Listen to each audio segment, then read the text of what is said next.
Reading in the parsha how Klal Yisrael come to Moshe Rabbeinu and say to him, "We'd like to send scouts to scout out the land." So Hashem responds, "Shlach lecha anoshim."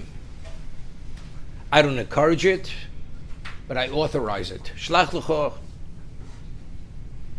Rashi cites Chazal. I've already told them what it is. It's a land which is tovahi. They question, let them scout it out. So the obvious question is, if HaKadosh Baruch Hu says it's Eretz Tova, and Klal Yisrael want to scout out, what is the basis? It's lack of trust in HaKadosh Baruch Hu. Why did Moshe Rabbeinu tolerate this behavior? So the Medrash tells us they understood this. And they understood exactly who they were speaking to. And if they come with that kind of approach, we want to send scouts because we question Hashem, whether it is Tov or not, Moshe Rabbeinu immediately would have vetoed it. He wouldn't have tolerated it for a moment. Moshe Rabbeinu is the one, Yaakov Adin Sahor, the din pierces the mountain. Moshe Rabbeinu would not tolerate this for a moment. So they understood who Moshe was, therefore they presented their question differently. Kodesh Baruch Hu says that we come to Canaan, we can define Batim Leim Kol Tuv, we can define houses filled with all treasures, with wealth. Don't you think the Canaanim, do you think they're fools? There's no question, they went and they buried all the treasures. And we come into Eretz Yisrael, come into Canaan, we're going to find empty houses. It's going to be a Chil Hashem. They knew the moment they say Chil Hashem, be a desecration of God's name, Moshe Rabbeinu will be blinded immediately. And he will allow it, he'll authorize it. And then they'll be able to bring about what they want, the so-called their mutiny, and really truly show their colors that they really distrust Hashem.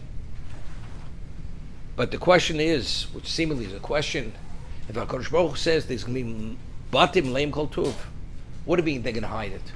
If Hashem says there's going to be Batim Leim Kol Tuv, there's going to be Batim Leim Kol Tuv. The house is going to be filled with wealth.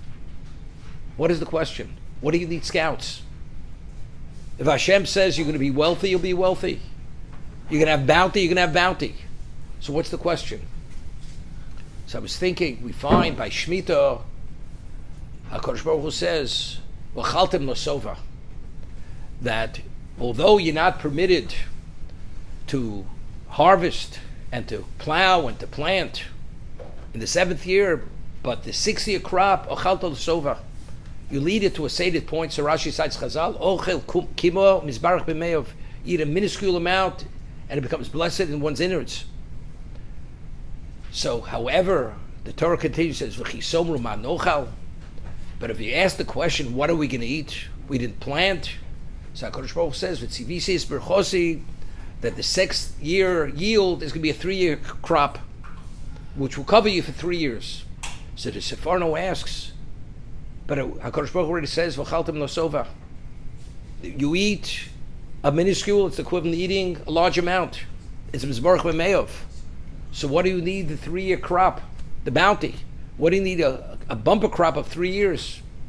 So the Sefarno explains that if a person has bitochon, you have faith, Hashem will cause that the small amount is equivalent of the greater amount. But if you have no faith and you have to see with your eyes where it is, HaKadosh Baruch Hu is not going to perform that miracle for you. It's going to be a different kind of miracle. There's going to be a bounty that the 6-year crop will yield 3 years, and that will cover you for 3 years until you're able to harvest the crop after the Shemitah. So what do we see? That the way HaKadosh Baruch Hu deals with the person is based on his level of bitochon, on your own level of trust and faith. I mean, if Klal Yisrael wouldn't have come with, there's going to be a Chil Hashem, we're going to come, we're going to find houses without treasure. What are you worried? If HaKadosh Baruch Hu says there's going to be Batim Leim Kol Tuv, there's going to be Batim Leim Kol Tuv, the house is going to be overflowing with wealth. There's nothing to worry about.